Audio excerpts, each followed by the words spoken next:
The story begins with a software programmer named Macias O'Brien, who is guessing the password for the laptop that he takes home from a cyber cafe. After repeated efforts at guessing the proper password, the device unexpectedly unlocks and shows its features and functions. He chooses to take the laptop home, since he needs a quicker computer to work on a software project. Using his new equipment, he begins working with Papaya, a real-time American Sign Language translation program that allows the user to transform audio into sign language. He creates the said application because he wants to speak with his deaf girlfriend, Amaya. When he tries to offer the application to his deaf partner, however, an unexpected situation occurs. During their Facebook video chat, Amaya feels frustrated and agitated. She thinks that the software created is insufficient for Macias to comprehend her. She is also unsatisfied, since it appears like Macias is looking for a shortcut to communicate with her and never follows the rules of her sign language lessons. When the device has a problem, the video chat ceases briefly before starting up again. Macias sends many texts in an effort to restore the link, but gets no responses. The plugins from the previous owner are still kept on the laptop when Macias logs out of his Facebook account. He clicks enter without thinking and opens the account out of curiosity. Then, he finds explicit messages sent to the real owner, Nora C., from a number of other persons. When his buddies contact him on Skype, he is stopped in his tracks. Together with his buddies AJ, Damon, Lex, and the queer couple Serena and Nari, Macias then replies to the Skype video call. When he tries to get in touch with his lover again, they decide to play Cards Against Humanity online. Also, he informs everyone that he recently purchased a new laptop at a very good price. The gadget continues crashing when he is on a video conference with his buddies, and Facebook starts sending notifications about messages intended for the real owner. As his other buddy proposes that he clear up his hard disk, Macias discovers that it is already full. Soon after, he starts looking through the files and discovers a folder containing videos of random individuals. He sees footage of individuals doing bizarre activities like singing, dancing, and sleeping. The LGBT pair then break the awkward quiet by declaring that they are now engaged. Everyone in the group is so happy for them that their grins unexpectedly turn to tears. Also, the pair states that Serena's mother's brain cancer is worsening and she is on life support.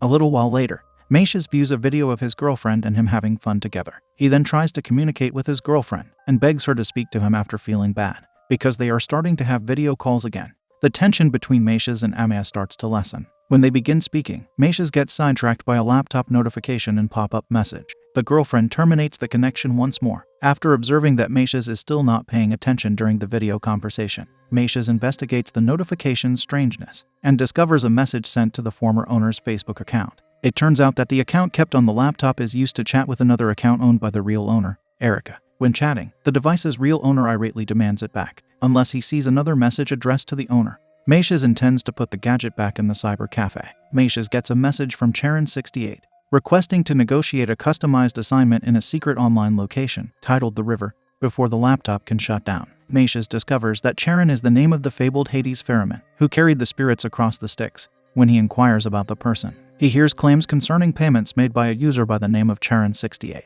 He crosses a weird passageway that resembles a river as he eagerly and bewilderedly continues to investigate its features. Macias shares his screen regarding the file and expresses his consternation to his circle of buddies. Matthias is persuaded to open the file and look at it. Finally, one of the buddies realizes that Macias entered a website and traveled via the dark web. According to AJ, the dark web is a website that can be accessed with a special engine. This underground net market offers graphic assassination films, confidential information for identity theft, and several other illegal acts. Immediately, a message board appears on the screen, and a number of users start to enter it. All of the names on the list on the board start with Charon, then a number. In the midst of all of this confusion, his friend asks him where he purchased the laptop. Macias, who is aware that he can no longer conceal the truth, decides to admit that he stole the laptop from a cyber cafe, rather than purchasing it. Shortly after, another one of his buddies discovers that Nora C4 is really Charon 4 when written backward. We can assume that Nora C4's true owner is Charon 4, who also happens to be one of the users on the dark web. They then use screen sharing to explore the features of the laptop.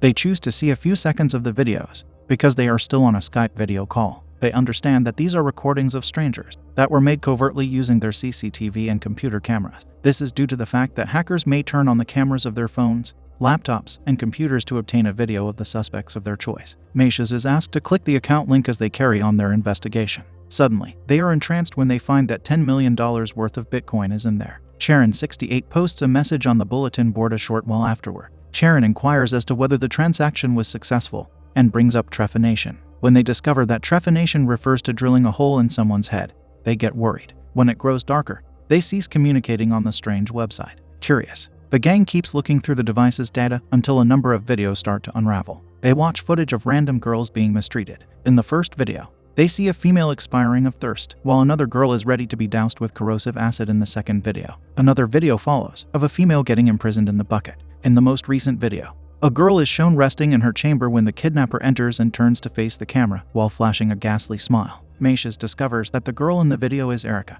when he starts looking up the location from the video. As we notice in the beginning, Charon 4 uses Erica's account to approach Macias. Erica looks to be the alleged next victim. Macias receives a video call from his lover in the midst of everyone else's terrified reaction. The girlfriend is, however, in the shower, so the roommate of the girlfriend approaches the camera to speak to him when suddenly the screen briefly goes dark.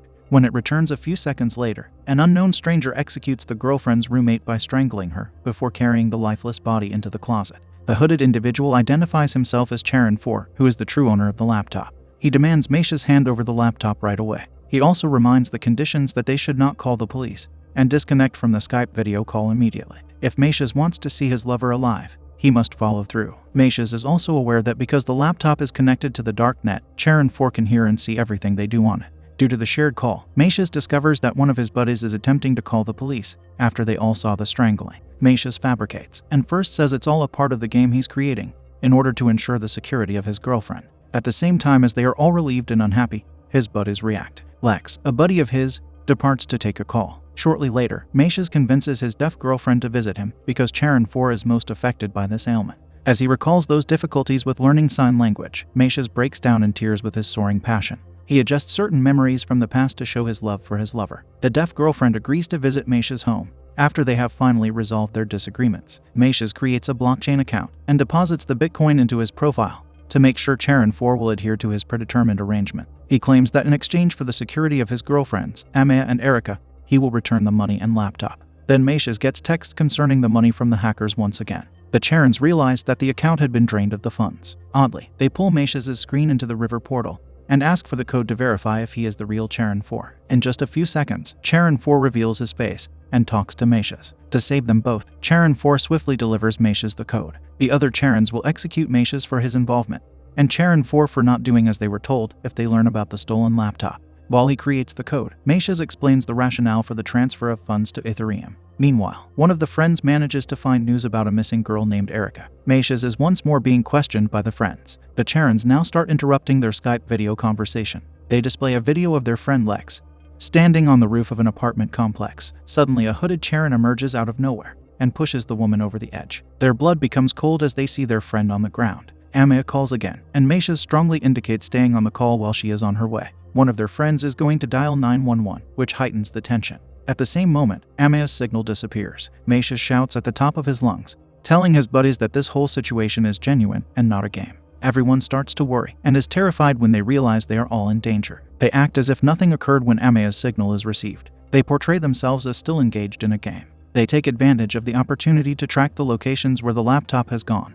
When the signal is cut once more in order to locate Erica, one of their friends, Nari, decides to go to the subway to find Macias' girlfriend, despite all the potential risks. Once more joining their video conference, the Charons play AJ's YouTube videos. They quickly edit his films to make it appear as though he is plotting a crime. The 911 operator hears the modified sound, thanks to these malicious hackers. Now that they have done this, they frame him, and a SWAT squad shows up at AJ's house, demanding him to surrender. The Charons also hack his computer and turn on a loud gunshot sound effect as he approaches the door. The cops shoot him many times, because they believe he is armed as a result of this noise. Later, the Charons show a video of the pair Nari and Serena, who will be their next victim. They play a video of the pair telling their friends and Serena's mother of their engagement. Also, they show a video of Serena's mother on life support in the hospital and Nari at the subway. Serena is forced by the Charons to play a game, in which she must decide between her mother and Nari. Serena begs them to take her instead, as she cries and screams frantically. After the timer stops, the Charon removes her mother's life support, runs Nari over with a train, and suffocates Serena in her home.